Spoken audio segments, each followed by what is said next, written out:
மழைநீர் மனம் வீசும் கம்போடியாவின் வடக்கில் பசுமையான காட்டின் கீழ் ஒரு காலத்தில் உயிருடன் இருந்த ஒரு பேரரசு புதைந்திருக்கிறது.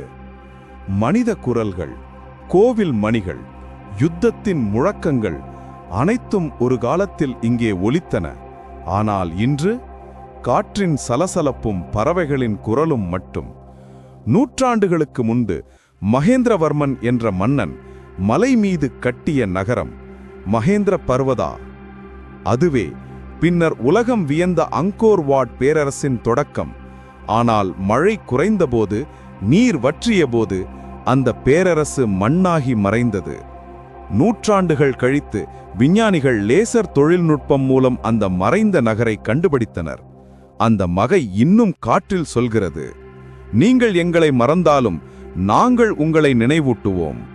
இது வெறும் கதையல்ல, இது வரலாறு நமக்கு சொல்லும் எச்சரிக்கை. இந்த வீடியோ ரொம்ப இன்ட்ரெஸ்டிங்கா இருக்க போகுது. ஸ்கிப் பண்ணாம ஃபுல் வீடியோ பாருங்க. வாங்க வீடியோக்குள்ள போலாம். கம்போடியாவின் வடக்கு பகுதியில் பரந்திருந்த பசுமையான காடு மழை நீரால் நனைந்து மனம் வீசியது. அந்த காட்டின் நடுவே ஒரு காலத்தில் உயிருடன் இருந்த ஒரு பேரரசின் எச்சங்கள் மட்டுமே இன்று பசும்புல்லின் கீழ் உறங்கிக் கொண்டிருந்தன. மனித குரல்கள், வாத்தியங்களின் சத்தம், கோவில்களின் மணியின் ஓசை அனைத்தும் ஒரு காலத்தில் இங்கு உரித்திருக்கலாம். ஆனால் இப்போது காற்றின் சலசலப்பும் பறவைகளின் குரலும் மட்டும் வேறொன்றும் இல்லை. நூற்றாண்டுகளுக்கு முன்பு இங்கே மகேந்திரவர்மன் எனும் மன்னன் வாழ்ந்தார். அவர் மலைகளின் உச்சியில் தன் தலைநகரை அமைத்தார். அந்த நகரம் மகேந்திர பர்வதா என அழைக்கப்பட்டது. மலை மீது ஒரு நகரத்தை உருவாக்குவது சாத்தியமில்லாத காரியம் என்றாலும் அந்த மன்னனின் ஆற்றலும் ஆவலும் தான் அதை சாத்தியமாக்கியது. பாறைகளை குத்தி பாதைகள் செய்யப்பட்டன. நீரை மலை மேல் ஏற்ற பெரும் தாழ்வாறுகள் கட்டப்பட்டன. மழை நீரை சேமிக்க கிணறுகள் தோண்டப்பட்டன. அந்த நகரம் ஒரு மந்திர நகரம் போல் இருந்தது. மக்கள் அங்கு சந்தோஷமாக வாழ்ந்தார்கள். கோவில்களில் வழிபாடு நடந்தது. அரண்மனைகளில் இசை ஒலித்தது. ஆண்டுகள் கடந்து அந்த நகரம் மேலும் வளர்ந்தது. மன்னனின் பின்வந்தவர்கள் அதை விரிவுபடுத்தினர்.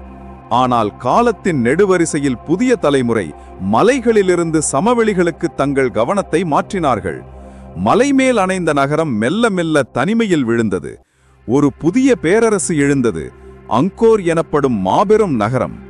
அதன் மன்னன் சூரியவர்மன் என்பவர்.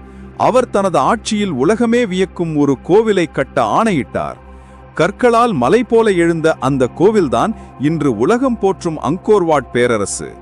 அந்த கோவிலின் சுவர்களில் அற்புதமான செதுக்கல்கள் காணப்பட்டன. விஷ்ணுவின் அவதாரங்கள், தேவதை